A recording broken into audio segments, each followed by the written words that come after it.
If you've ever been in a relationship, you've probably asked yourself, is my partner being totally honest with me? Right.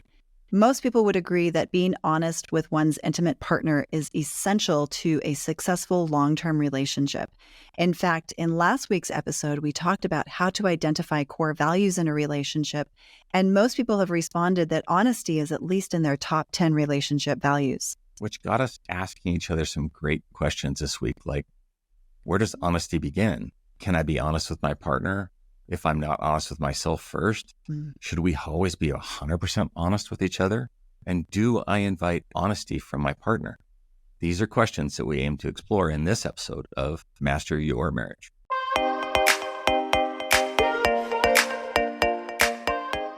And these are some pretty powerful questions. Today, we're going to deep dive into honesty, and we're going to look at a few questions. We're going to look at whether I'm being as honest as I can be, and am I the kind of person that actually invites honesty? So I think this is going to be a really great episode. Yeah, it is. And these are some great questions. Most of us are aware of the fundamental components of a successful relationship, like friendship, honesty, gentleness, admiration, appreciation, and the ability to accept influence from one another. Yeah, these are all important. Yeah. And yet, even though we know these things, we don't always act on that knowledge.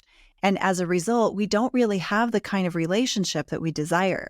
And so what sets apart those with these awe-inspiring relationships, and Robert sometimes calls them the unicorn relationships. Yes, absolutely. What sets them apart from all the rest? And in one word, I think the answer is integrity. Absolutely. And at its core, integrity is the art of doing what you say you will do, of honoring the commitments you make, not just to your partner, but also to yourself. Right. And when we enter in relationships, we make all kinds of commitments to each other and to ourselves. So what are some of those? We vow to be patient and kind and understanding, and we pledge faithfulness and loyalty regardless of what life throws at us. And we promise to prioritize our partner's needs and to love them unconditionally. And yet, at some point or another, we all fall short on these commitments because we're all fallible and we make mistakes. Yeah. We stumble, sometimes acting out of selfishness or being triggered by our past baggage. Our egos occasionally overshadow our better judgment. And in these moments, we momentarily lose our integrity.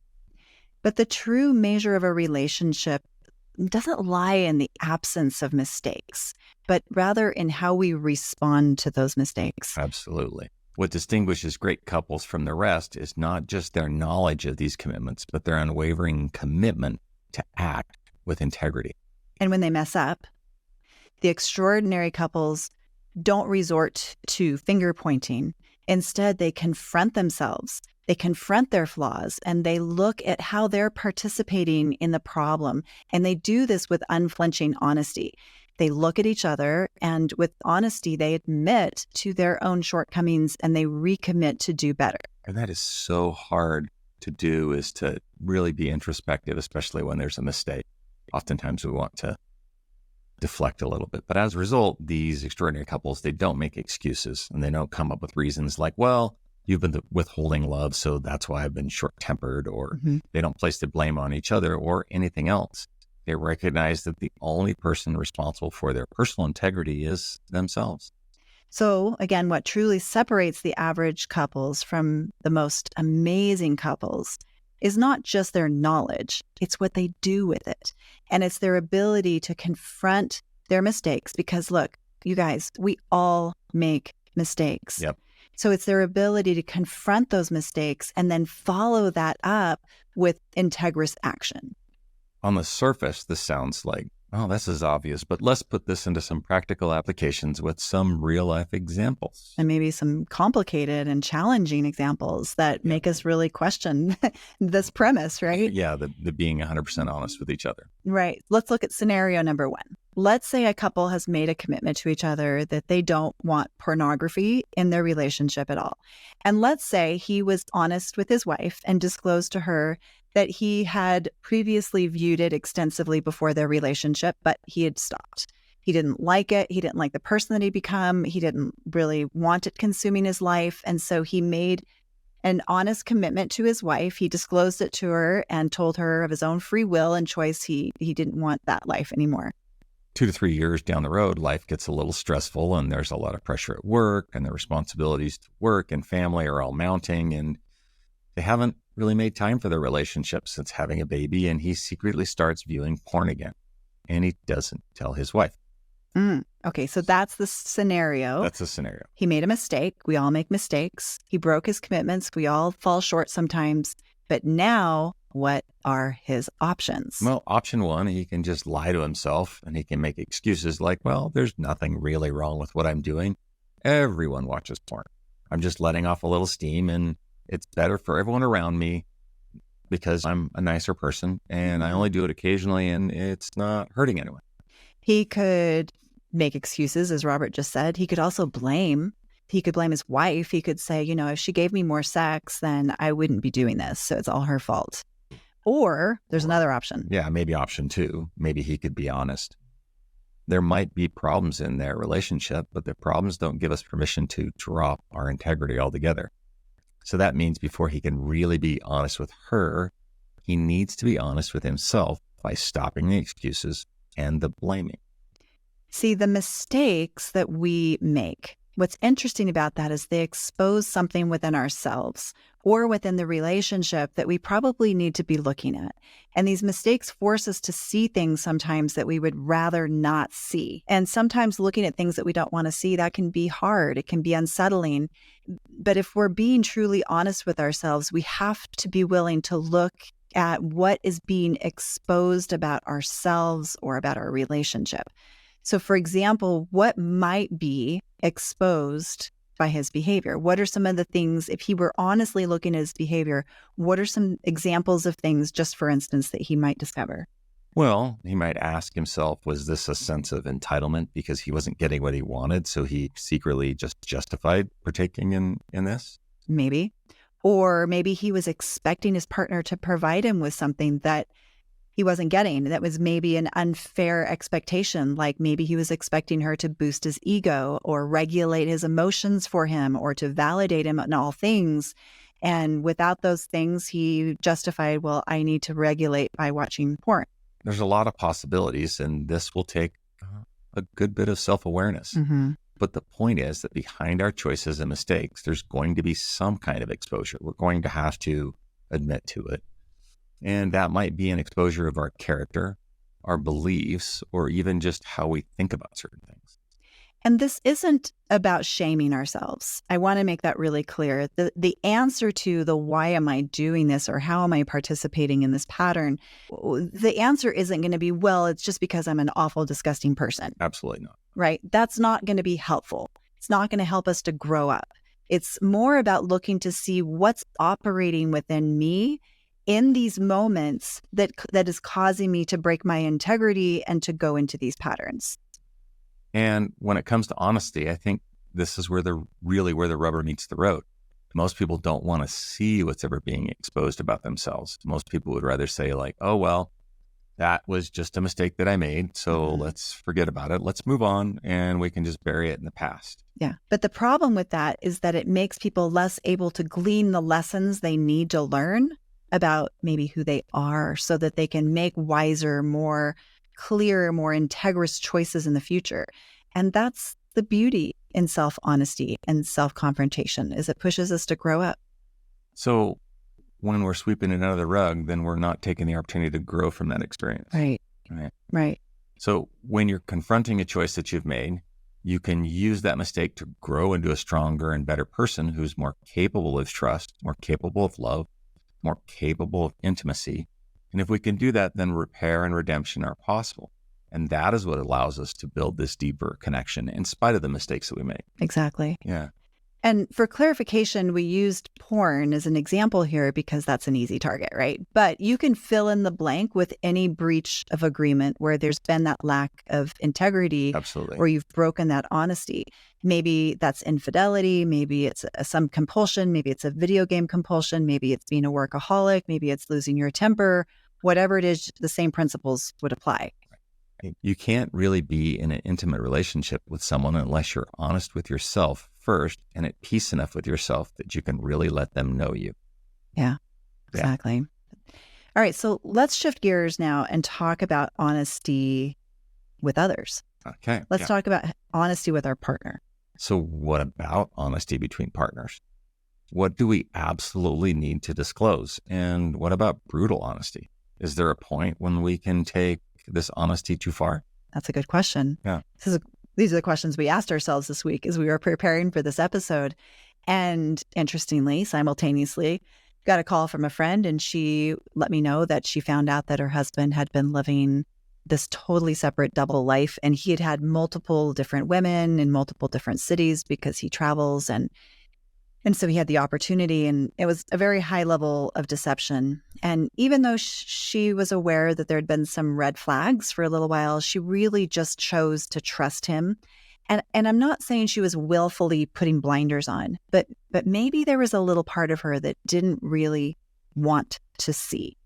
Yeah, and it's interesting how sometimes we want to live in a construct that isn't real rather than facing certain truths about our relationship. Yeah. But the reality is that staying in this illusion is not protecting her or keeping her safe. So that's an important point, with this story, is that nothing makes your partner more free or more safe than your honesty. As much as the truth did hurt her to find out, being in the illusion wasn't safe for her. So being in the dark, staying blind wasn't what was best for her. So when we're afraid to know things about our partner, then we just try to pretend and imagine that everything is perfect and we're living in this fairy tale. And it doesn't give us opportunities to confront the facts. It doesn't give us opportunities to mature and to grow. Yeah. So honesty may not, and this is key, like it may not make your partner happy. It may not make your partner like you. It might not make them trust you. It might erode some trust for a while. It might for a while, but we do it anyway because when there's honesty, you can grow in the right way and in a strong way for you and for your relationship. So let's look at another example. There's a couple, and we won't share names, of course, but she entered into her relationship with her husband with a pretty mature sexual repertoire. Mm-hmm. She had previously had numerous sexual partners, and she, during that time in her life, had been the higher desire partner in her previous relationship. However, she married someone who wasn't very experienced sexually, and she wasn't honest with him about her past. Yeah. That's a tough decision, right, Yeah. to make. And at the time, she was worried that if she told him everything, then he would think less of her, and what would happen if he found out. And now she found herself in this dilemma because, now she'd become the lower desire partner for sex. Not because she didn't want it, but actually just the opposite. It was because sex that she was having, in her opinion, wasn't worth having. And so she was afraid to tell him that that was the case because, how would she know that she was not having sex worth having? How is she so experienced that she would know that? How does she know that she wants other things? Then she would have to tell him about her previous sexual partners. And to her, that was just so much risk. Yeah, and that'd be hard to hear, right? Either side. It would, right? Yeah. And she was afraid of the risk of hurting him, the risk to the relationship. So she didn't want to risk it. Here's the thing. To live means that we have to learn to be able to tolerate risk and uncertainty. And being honest often requires taking risks because otherwise we steal our partner's choices from them by not being honest. Ooh, steal their choices. What do you mean by steal their choices? Well, in that scenario, her husband hasn't been afforded the opportunity to understand at all because she hid that from him.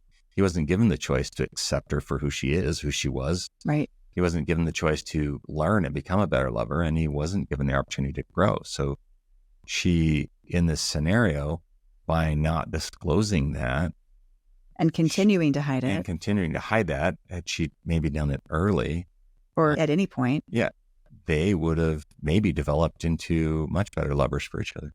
Yeah. He would. Yeah, and they wouldn't be in this boat. So there's a lesson. Stealing choices. Yeah. Who knew? So here's another example. What about being honest about things that are bothering us in the relationship? I've had a number of clients that come in and they drudge up laundry lists of resentments that have been stored up for decades. And I'll often ask them, so have you ever talked to your spouse about this problem? You should, right? Right. But oftentimes the answer is, oh no, I could never do that. Oh my goodness. So being conflict avoidant is actually not honesty. If you're No. holding on to things that need to be processed or addressed because you're protecting yourself from having a difficult conversation, that's not honesty. Your resentments affect both you and your partner and your relationship. It impacts their choices and their freedoms. If it's something that impacts your partner and their relationship, it should be brought up. It should be discussed. Yeah, it should be. So it sounds like, I'm not sure, but are you saying that honesty really is the best policy? Yeah, in most ways, yes. Certainly, we should never lie to each other. We shouldn't hide the truth, unless we're talking about Christmas gifts. We Okay, should that's never fair. omit or misdirect. Being honest also means that we should always talk to our partners about something that's bothering us, even if you know that it's going to be difficult for them to hear. And the same would be true with the mistakes that we've made. That's the hard part, You right? know, we should be able to, like we talked about at the beginning, confront ourselves first, admit to where we've made mistakes, and then we should be able to own it to our partner, even if it's going to be hard for our partner to hear. Because in hiding it, we're, again, possibly taking away their freedom, taking away their choices, and definitely limiting the potential for growth within ourselves and within our relationship. But honesty and brutal honesty can be different things, don't you think? Brutal honesty? What's that? That Honesty doesn't sound good. Yeah, honesty isn't necessarily saying every little thing that you think and every little thing that you feel. Honesty should never be used as an excuse to maybe berate somebody or insult them or even to lash out. Being vindictive followed by the phrase, which we've heard, which, well, I'm just being honest. That's not genuine honesty. And we all know those people. We have those people in and around us. And, I've had those people in my life before where they're just like, hey, I'm just keeping it real, man. After insulting you? Yeah, after just telling you something with, it's a little bit of a harsh truth. Maybe true, maybe not. But there's tact and there's delivery. And there's a way to do that. Right. And so maybe the best way to really know if we're being honest or brutally honest or avoidant or whatever is to really just check in with ourselves and check in with our own motivations. If the motivation for honesty is fear-based, if it's punitive, if it's spiteful, well, then maybe that's not really honesty. Honesty, even though it can be sometimes hard to hear, should carry love and respect. Always. And it should be delivered truthfully, but it can also be done gently and with tact. Right. And so the last question we asked ourselves, which might have actually been the thing that brought us onto this topic, was how do I invite people to be more honest with me? And the companion question to that is, am I the kind of person that other people will be more likely or less likely to be honest with? And that's really what started us talking about this whole topic this week. I had a client recently tell me that she had bought herself a sex toy, but she was keeping it a secret from her husband because she thought she was protecting him. She thought that it would make him feel insecure, not valued, not worthy. And I'm not judging her decision or saying it's right or wrong, but it got me thinking, how receptive am I to my partner's honesty? Do I invite Robert to be honest with me? And so we've sat down and we've spent time talking about this, which I would encourage you guys to even do this week, about whether or not we invite honesty. If you want to know if you invite honesty, maybe ask yourself, does my partner know that I can handle my own reactions? Does my partner know that I have strong enough sense of self to handle the truth and that I want loving honesty? If the answer is no, then how can I grow up to be the kind of person that invites honesty? That's where this came from. Like, am I reactive or can people be honest with me? And again, in our relationships and usually in your extended family, there's always somebody that you can't be honest with because you're just like, oh, that wouldn't go well. Yeah. And so the question would be, are you the kind of person who can receive truth and manage your own reaction? Right. After all, think about it. When you receive the truth, the main thing that changes is not the reality itself, but rather your knowledge of that reality. So if you're learning of an infidelity or you're learning of a porn addiction or substance abuse, that doesn't change the reality that those things happened. Already happened. Right? They're done. The only thing that changes is your discovery that it actually happened. Yeah. And this knowledge, whether you're pleased with it or not, is always helpful. Once you know the truth, you can become better informed and you can deal directly with the facts of life rather than just the illusions. Right. And maybe you can glean some lessons and even grow stronger and more connected through the process. So how do we grow into being able to invite more honesty? Oh, I know. By how we react. Right. How we react impacts not only the present interaction that you're having at that moment, but it's going to impact future interactions. It's going to either diminish or increase the likelihood that you'll receive honesty in the future. So if you're trying to truly build an extraordinary relationship, there's a couple things you want to do, right? First, as we talked about first early in the episode, we need to be honest with ourselves.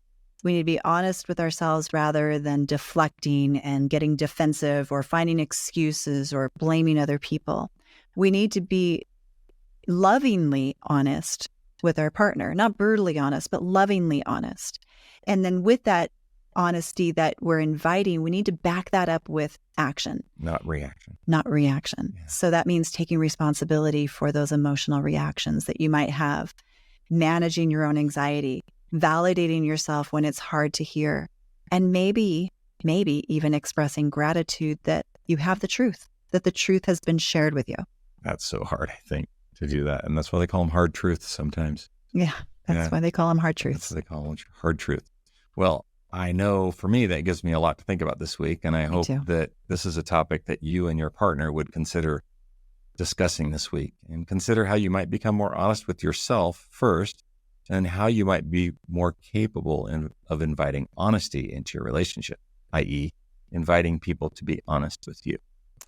Thank you so much for being here today. Please consider subscribing to the show if you haven't already. Just hit the follow button inside the player you're currently listening on. Really, truly the best way you can support us and our mission is to subscribe and leave us a 5-star review. We really do appreciate it when you do. As always, be kind to each other, take care of each other, put each other first. It's the small and simple things every day that create strong relationships. Until next time.